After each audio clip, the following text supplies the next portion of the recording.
So, in essence, looking at Section 36A, 4, 5, and 6 of the CPC,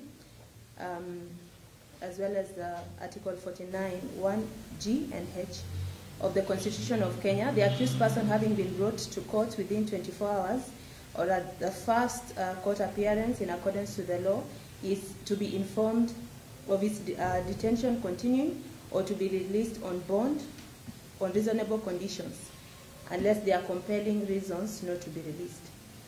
In circumstances where the state is seeking to have continued detention, I have been guided by the decision in Sudi Oscar Kipchumba versus Republic. This is in Nakuru, HCCR, number 208 of 2020, where Honorable Justice Joel Ngugi, as it then was, stated that in an application for continued detention, the state must satisfy a double test, the first being to persuade the court that they are acting in good faith and that the continued detention of the individual without a charge being preferred is inevitable due to the exceptional circumstances. Second is that the step is the least restrictive action it can take in balancing quadruple interests present in potential criminal trial, that is the right of the arrested individual being, and the issue of public interest, the security, public interest order and security, the needs to preserve the integrity of administration of justice, and the interest of victims of crime where appropriate. Differently put, that the state must demonstrate that there are compelling reasons to deny pre-charge bail while balancing the quadruple interest hearing. Having so guided, the issues that arise for determination are as follows. Has the state demonstrated that they are acting in absolute good faith in seeking the continued detention of the respondent? Has the state demonstrated that there are compelling reasons to deny pre-charge bail, that it is the least restrictive action it can take in balancing the quadruple interest already set out hereunder? If the answer to 2 is in the affirmative, where is the best place to place the respondent held, and for what the respondent, and for what period of time? Beginning with the first, I find that the state has demonstrated that they are acting in good faith given their submission that the respondent has no place of abode, that his true identity is in the process of being established, yet investigations have not been concluded, including recording of witness statements, extraction and processing of forensic evidence, undertaking mental assessment upon the accused person, as well as conducting of postmortem. In considering the reasons herein, one is able to understand the background of the application being made. Moving to the second issue, the state cited the safety of the accused person, that it would not be safe for him to be released at this point. The defense responded that this needs to be specifically proved, and which is something that had not been done. The state also cited the non-completion of investigations as the other reason to which the defense responded that this would not amount to a compelling reason. I agree with the defense on these 2 points, and in particular reference to the decisions which had been cited. The state also submitted that the respondent has no fixed place of abode and that his true identity is in the process of being established. The defense, in admitting this position, stated that the respondent would also reside within the streets, and asserted that non-registration would not amount to a compelling reason. I disagree with this, with the defense on this one, as the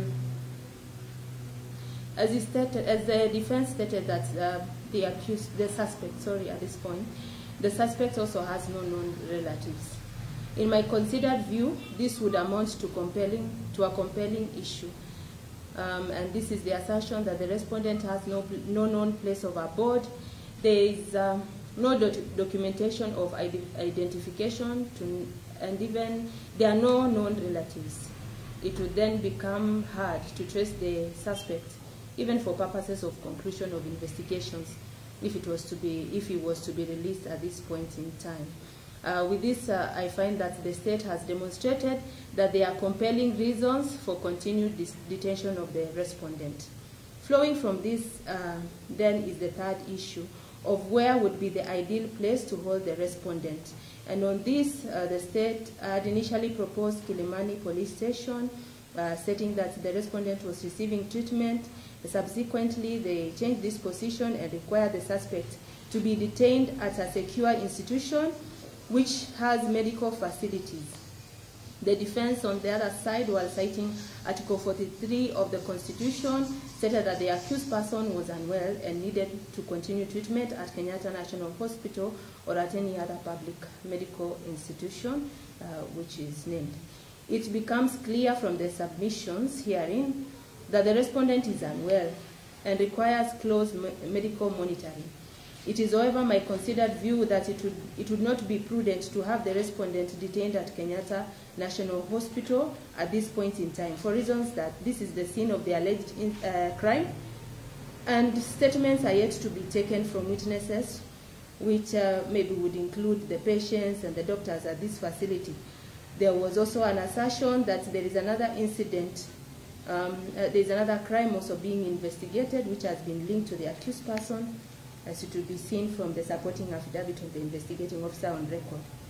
So this place may also not offer the necessary ambience for the respondent, mentally and emotionally, to receive treatment, because it will be taking him back to a place where he has been suspected. It may not be the best place for him. So in view hereof, I find that the best place to hold the respondent on a pre-charge detention would be a public hospital nearby, and in this case, I find that he can be placed at Mbagathi Hospital. So the final orders are as follows. The state has demonstrated good faith in the application that there exist compelling reasons for continued detention of the respondent. The application dated 21st of July 2025 is hereby allowed, save to add that the respondent shall be held at Mbagathi Hospital while receiving treatment under tight security for a period of 10 days to enable the state to finalize investigations concerning the matter in question. The OCS Kilimani Police Area is to oversee to this security. While at the facility, his mental assessment is to be undertaken. Counsel for the respondent are to be granted access to visit with the respondent anytime they so require. Parties are at liberty to approach the court on any application that may arise. There shall be no orders as to cost. So those are the orders of the court. Much obliged. We wish to, on behalf of the respondent, to thank this court for the landmark ruling.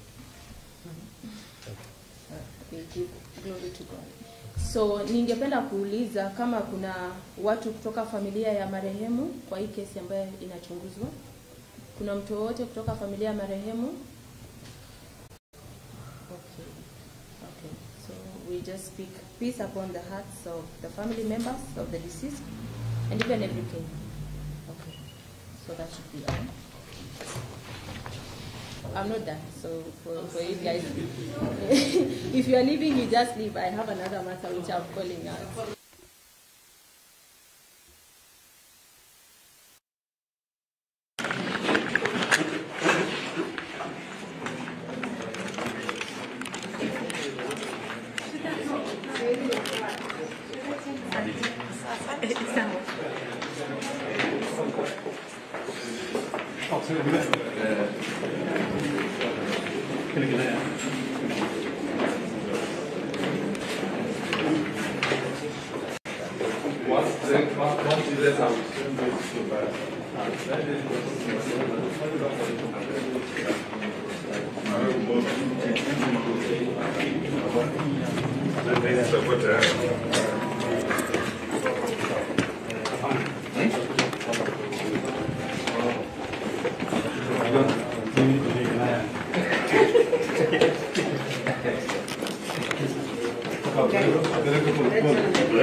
Good.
Anaingia msalani.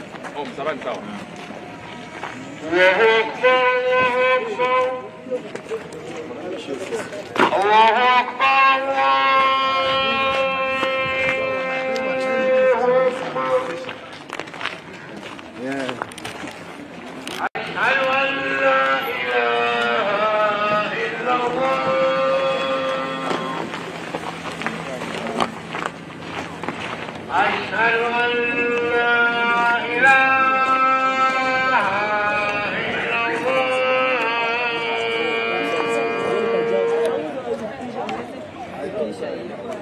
I